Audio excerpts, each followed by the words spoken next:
Good morning. Hi, it's Sandy. Happy Friday. Welcome back to another weekly 5-minute faith life vlog. Today brings us episode 37. Yesterday, my normal upload day, I actually recorded and edited 3 versions of episode 37. None of them were landing right.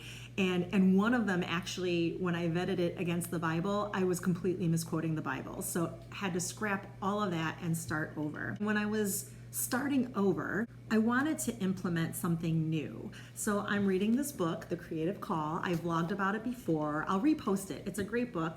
In an attempt to really embrace what I think are my natural gifts and talents, I feel like I am a far better writer than I am speaker from the hip. And I really want these vlogs to glorify God and just get to the point quickly and effectively. So I am going to start scripting my vlogs, and so just bear with me. It's going to seem like I'm reading because I am, but they are my own words. And so without further ado,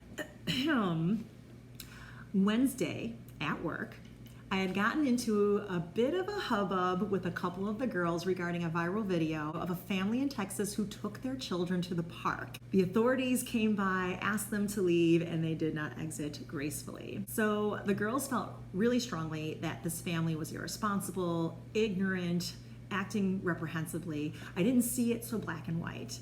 But when I tried to articulate my point of view, which granted is a hot mess of some really sound, logical things I've heard, and then just my own kind of crazy thoughts, it came out like garbage. I was really hoping to offer food for thought, a counterpoint, and I was entirely ineffective. And the funny thing is, I had just taken training at work how to de-escalate and work through differing work styles and stances, but all of it was just poof out the window. I'm raising my voice and just not communicating effectively. And after several minutes, it was Janelle who resolved it the way it was recommended. You find the common denominator and reverse engineer. She finally says, look, I'm all for things going back to normal. I'm all for reopening the country. I just want to do it safely and responsibly. And that's what I want too.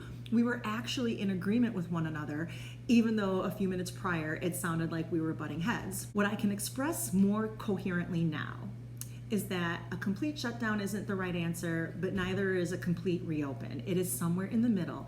And I just wish governments would let the people have a voice in what the middle looks like for them and their communities.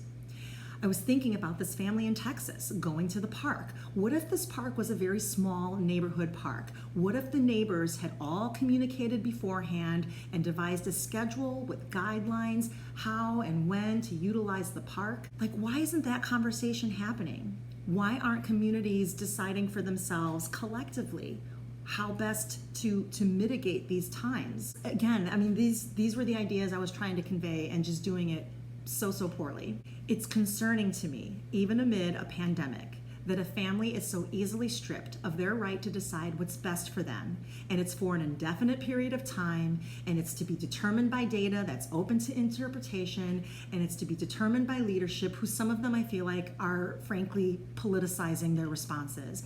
And speaking of responses, actions have reactions. It's called ripple effect. And when you're in the throes of something uncharted like this, you're not going to be able to anticipate 10, 12, 15 reactions deep to see where we land. We could land on our feet, or we could totally land off the mat and on our heads.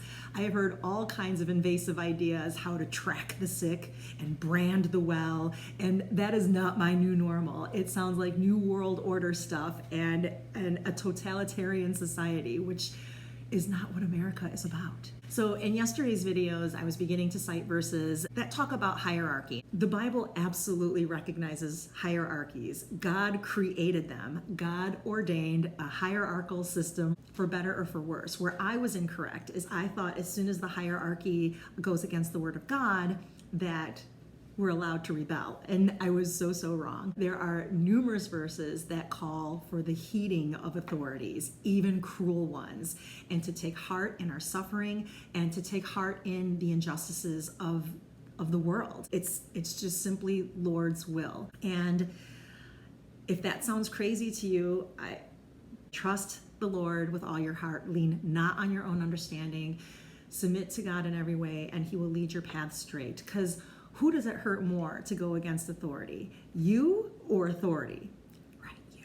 One of my favorite verses about how we're supposed to look at authority came out of Peter, 1 Peter 2, starting at 13, going through 22, 23 verses. Yeah, that's it. I hope you guys have an amazing weekend. I hope I see you next week, not for my glory, but for God's. God bless, and bye.